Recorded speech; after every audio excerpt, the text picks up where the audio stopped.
Hello everyone. तो ये जो वीडियो है ये सॉल्यूशन चैप्टर की है। तो इसमें हम आज रॉल्स लॉ के बारे में पढ़ेंगे। उससे पहले हमें रॉल्स लॉ पढ़ने से पहले हमें पता होना चाहिए वेपर प्रेशर क्या होता है और ये किन किन फैक्टर्स पे जो है वो डिपेंड करता है। ठीक है, तो vapour pressure it is the pressure exerted by vapours of any liquid in equilibrium state at a given temperature. मान लीजिए कोई भी हमारे पास लिक्विड है, लिक्विड वेपर्स में चेंज हो रहा है, तो एट इक्विलिब्रियम, जब इक्विलिब्रियम है मतलब जब लिक्विड जो है वो वेपर में चेंज हो रहे हैं और एट द सेम टाइम जो वेपर्स जो हैं वो किस में चेंज हो रहे हैं, लिक्विड में चेंज हो रहे हैं। तो इस टाइम पे मतलब इसको हम कहते हैं इक्विलिब्रियम। तो इस टाइम पे क्या होगा, जो वेपर्स का प्रेशर होगा, जो वेपर बन रहे हैं उनका प्रेशर होगा, उन्हें हम कहते हैं वेपर प्रेशर। तो ये किस किस फैक्टर पे डिपेंड करता है। फर्स्ट है nature of liquid. Nature of liquid पे डिपेंड करता है। कैसे करता है, अब आप देखिए यहाँ पे वेपर्स हैं और लिक्विड है। वेपर मतलब गैस फेस है। तो लिक्विड में क्या होता है, मॉलिक्यूल्स नज़दीक होते हैं एंड गैस में क्या होता है, बहुत दूर दूर हो जाते हैं। मतलब हमने क्या करना है नॉर्मली कि जो लिक्विड के मॉलिक्यूल नज़दीक पड़े हुए हैं इनको हमने क्या कर देना है, दूर दूर कर देना है। ठीक है, अगर इनमें फोर्स ऑफ अट्रैक्शन ज़्यादा होगा तो क्या होगा, हमें ज़्यादा हीट करना पड़ेगा। मतलब इन्हें क्या होगा, फोर्स ऑफ अट्रैक्शन ज़्यादा है तो इतने इजीली वेपर्स जो है वो नहीं बनेंगे, इतने इजीली वो दूर दूर नहीं जाएंगे, वेपर फॉर्म में नहीं होंगे।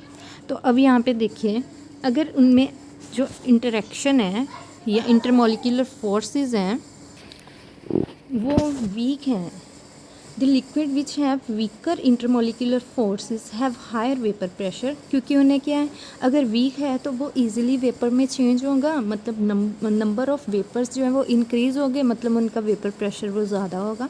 Because more molecule leave the surface of liquid and come into vapour face at particular temperature. That is why at particular temperature vapour pressure of die ethyl ether is more than the ethanol. अब वो कहते हैं कि ethanol और die ethyl ether में से अगर हम कंपेयर करें तो इथेनॉल जो है उसका वेपर प्रेशर कम होगा और डाई इथाइल ईथर का ज़्यादा होगा। क्यों, क्योंकि इथेनॉल में जो है फोर्स ऑफ अट्रैक्शन वो ज़्यादा होती है। क्यों, क्योंकि उनमें क्या होती है, हाइड्रोजन बॉन्डिंग। तो उस हाइड्रोजन बॉन्डिंग को तोड़ना वो क्या हो जाता है, थोड़ा सा डिफ़िकल्ट हो जाता है as compare to di ethyl ether. Second factor है टेम्परेचर। अगर हम टेम्परेचर को इंक्रीज़ करते हैं तो वेपर प्रेशर इंक्रीज़ होता है। That is vapour pressure proportional to temperature. अब देखिए होता क्या है, क्योंकि जब हम टेम्परेचर इंक्रीज़ करते हैं तो काइनेटिक एनर्जी जो वो क्या हो जाती है, इंक्रीज़ हो जाती है। Therefore large number of molecule escape from the surface of liquid.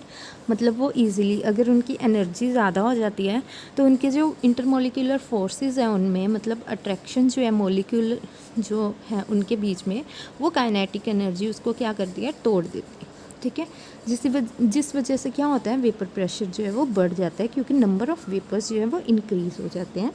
Because high kinetic energy break intermolecular forces. Next, temperature. Effect of temperature on vapour pressure of liquid is given by this equation. ये equation आपने ध्यान में रखनी है। log P2/P1 is equal to del H vaporisation upon 2.303 R T2 minus T1 upon T1 T2। मतलब different temperature पे different vapour pressure होता है, तो उसी के रिलेशन को ये जो इक्वेशन है बताती है। ठीक है, नेक्स्ट है vapour pressure of liquid solution and Rawls law. अब सॉल्यूशन जो होता है वो दो चीज़ों का मिलके बना होता है, सॉल्यूट एंड सॉल्वेंट। सॉल्यूट होता है, मान लीजिए मैंने कोई भी शुगर इन वाटर ली है, तो कम वाली चीज़ जो होती है उसको हम कहते हैं सॉल्यूट, ज़्यादा वाली चीज़ को कहते हैं सॉल्वेंट। तो sugar in water, that means sugar जो है वो क्या आगे सॉल्यूट होगी क्योंकि कम है, एंड वाटर जो क्या होगा, सॉल्वेंट होगा। तो अगर दोनों ही जो मैंने सॉल्यूट है और सॉल्वेंट है दोनों ही मैंने लिक्विड ले लिए, मान लीजिए मिल्क इन वाटर है, ठीक है, इस तरह से कोई भी चीज़ है, मतलब दोनों ही लिक्विड फॉर्म में है, तो उस केस में रॉल्स लॉ क्या होता है, ये सारा कुछ हम डिस्कस करेंगे। ठीक है, अब देखिए मान लीजिए मेरे पास कोई भी एक कंपोनेंट है, कंपोनेंट कोई भी ए है, बी है, कुछ भी है, तो वो जो कंपोनेंट है वो एक इक्विलिब्रियम पे क्या करेगा, एक वेपर प्रेशर एक्सर्ट करेगा। ठीक है, तो ये जो कंपोनेंट है इसके वेपर प्रेशर को हम कहेंगे पार्शियल वेपर प्रेशर या पार्शियल प्रेशर। अब देखिए यहाँ पे लिखा है सॉल्यूशन जो है वो क्या है, उस सॉल्यूशन के कंपोनेंट्स वॉलेटाइल हैं। वॉलेटाइल मींस जिनके वेपर्स बन जाते हैं, और जब भी हम उसे जो है हीट करते हैं वो वेपर्स में चेंज हुए वो होते हैं वॉलेटाइल। ठीक है, तो लिक्विड जो है उसको हीट करते हैं वो वेपर में चेंज हो जाता है, that means liquids are volatile. अब यहाँ पे दोनों कंपोनेंट मतलब liquid and that means both components are volatile, मतलब उसका जो सॉल्यूट है वो भी वॉलेटाइल है, सॉल्वेंट है वो भी वॉलेटाइल है। ठीक है, तो ये मैंने आपको बता दिया पार्शियल प्रेशर क्या होता है, कि जब इक्विलिब्रियम है उस टाइम पे जो कंपोनेंट है वो एक प्रेशर जो वेपर प्रेशर एक्सर्ट करेगा उसे हम पार्शियल प्रेशर कहते हैं। तो इसी पार्शियल प्रेशर को हमने कैलकुलेट करना है, तो एक फ्रेंच केमिस्ट था FM रॉल्ट, उसने क्या है एक रॉल्ट्स लॉ बनाया था for volatile solute, that means जो सोल्यूट है वो वॉलेटाइल है, मतलब सोल्यूट भी जो है वो क्या है लिक्विड। तो इसके बारे में हम डिस्कस करते हैं। Raoult's law for volatile solute. It states that the partial pressure of any component of solution is equal to product of its mole fraction and vapor pressure in pure state. मान लीजिए A and B दो चीज़ें हैं, दो components हैं, A solvent है B solute है, that means A solvent है, A लार्ज अमाउंट में है, B सोल्यूट है, दैट मीन्स B जो है वो कम अमाउंट में है, लेस अमाउंट में। मान लीजिए स्टार्टिंग में क्या है A एंड B है, A अकेला पड़ा है अलग, B अकेला पड़ा है, तो उस टाइम पे जो A का प्रेशर होगा वो PA नोट होगा, प्योर A है, B का प्रेशर होगा PB नोट। जब हमने क्या किया इन दोनों को मिक्स कर दिया तो इनका जो वेपर प्रेशर है वो चेंज हो गया, PA नोट चेंज हो गया PA में, PB नोट चेंज हो गया PB में। ठीक है, तो PA नोट PB नोट क्या है स्टार्टिंग पे जब वो प्योर है, PA और PB क्या है जब उन्हें हमने मिक्स कर दिया सॉल्यूशन बना दिया उस टाइम पे जो उसका पार्शियल प्रेशर। ठीक है, तो इसको अब हम देखते हैं। तो PA PB partial pressure of A and B, PA note PB note क्या हो गया पार्शियल प्रेशर या vapour pressure in pure state. XA XB होता है मोल फ्रैक्शन। A जो है A की मोल फ्रैक्शन XA, B की मोल फ्रैक्शन क्या होगी XB। तो PA किसके इक्वल होगा, दोनों का प्रोडक्ट, जैसे ऊपर लिखा हुआ है कि ये क्या होगा प्रोडक्ट होगा mole fraction and pure state वाले वेपर प्रेशर का, दैट मीन्स PA किसके इक्वल होगा PA नोट XA, PB किसके इक्वल होगा PB नोट XB। तो according to Dalton law of partial pressure, मतलब डाल्टन लॉ कहता है कि जब हम दो चीज़ों के पार्शियल प्रेशर को, दो सॉल्यूशन को या दो कंपोनेंट्स को मिक्स करते हैं तो उसका टोटल प्रेशर P जो होता है वो दोनों का सम आ जाता है PA प्लस PB। तो हमने वैल्यू पुट कर दी PA PB की, P किसके इक्वल आ गया PA naught XA PB naught XB।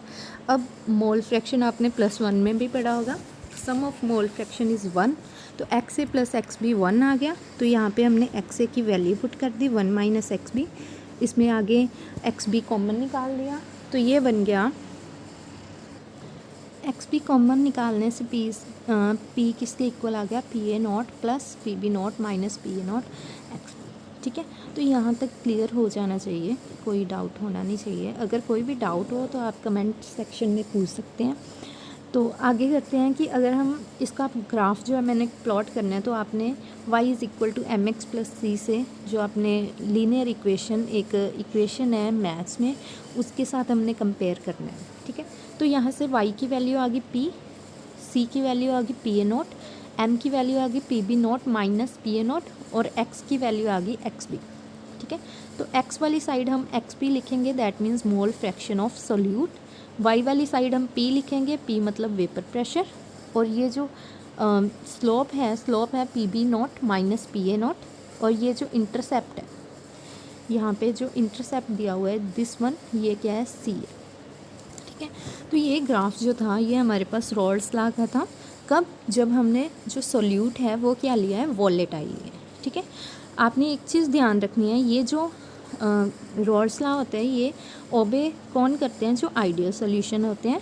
Next video में हम करेंगे आइडियल सोल्यूशन कौन से होते हैं, उसमें मैं आपको बताऊंगी। अभी तक आपने इतना याद रखना है, जो रॉल्ट्स लॉ होता है वो क्या करता है, आइडियल सोल्यूशन जो है वो ओबे करते हैं। ठीक है, उसके बाद आ जाता है आइडियल सॉल्यूशन, उसके बाद हम इसका ग्राफ ड्रॉ करते हैं। एक और चीज़ आ जाती है, यहाँ पे थोड़ा सा इसको क्लियर करके लिखना चाहिए, इस तरह से है। मैं आपको सारा एक्सप्लेन कर देती हूँ।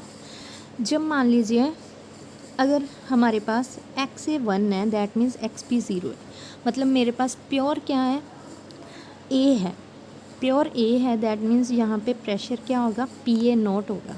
अगर प्योर बी है तो क्या होगा, पी बी नॉट। अगर प्योर ए है, बी क्या हो जाएगा, ज़ीरो हो जाएगा। जब मैं यहाँ पे पी की वैल्यू पुट करूँगी तो यहाँ पे मेरे पास पी ए नॉट बन जाएगा। तो यहाँ पे इस साइड हमने लिखना है पी ए इज़ एक्स ए 1 है, दैट मीन्स प्योर ए है, और एक्स बी 0 हो गया। तो यहाँ पे प्रेशर जो होगा वो होगा पी ए नॉट।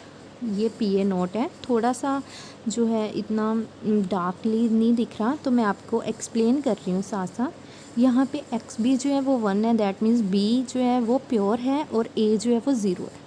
तो उस टाइम पे प्रेशर जो होगा सिर्फ बी का होगा, that means P B not.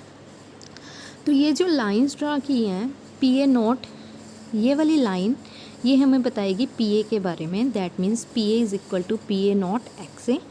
और ये बी वाली लाइन जो इधर बी वाली साइड जा रही है, ये शो करेगी P B is equal to P B naught X B. अगर हम इन दोनों पॉइंट्स को, पी ए नॉट और पी बी नॉट को मिला देंगे, ये वाला पॉइंट, तो इसको हम कहेंगे P is equal to P A plus P B. तो ये सारा जो ग्राफ है ये हमारे पास रॉल्स लॉ का ग्राफ है, ठीक है। दोबारा देख लीजिए, पी ए नॉट, क्योंकि ए जो है वो 1 है, बी 0 है, प्योर ए है, तो हमारे पास यहाँ पे आएगा पी ए नॉट। अगर बी 1 है, ए 0 है, तो पी बी नॉट। अगर मैं यहाँ से बी की तरफ लेके जाऊँगी लाइन, तो ये यहाँ पे आएगा P B is equal to P B naught X B. अगर मैं यहाँ से ए की तरफ लेके जाऊँगी लाइन, तो ये आएगा P A nought is equal to P A nought X A. अगर इन दोनों पॉइंट्स को हम मिला देंगे तो ये आ जाएगा P is equal to P A plus P. तो ये जो ग्राफ है ये रॉल्स लॉ का ग्राफ है। ध्यान रखना है कब है, जब ये क्या है, जो सॉल्यूट है वो वोलेटाइल सॉल्यूट है, ठीक है। तो यहाँ तक आज हम इस वीडियो में करेंगे। नेक्स्ट करेंगे कि अगर हमारे पास नॉन वोलेटाइल सॉल्यूट होगा तब क्या करना है हमें, ठीक है। तो उसके बारे में नेक्स्ट वीडियो में करेंगे। अगर आपको वीडियो अच्छी लगी हो तो चैनल को लाइक करो, सब्सक्राइब करो, वीडियो को लाइक करो, शेयर करो, कमेंट करो, और थैंक यू।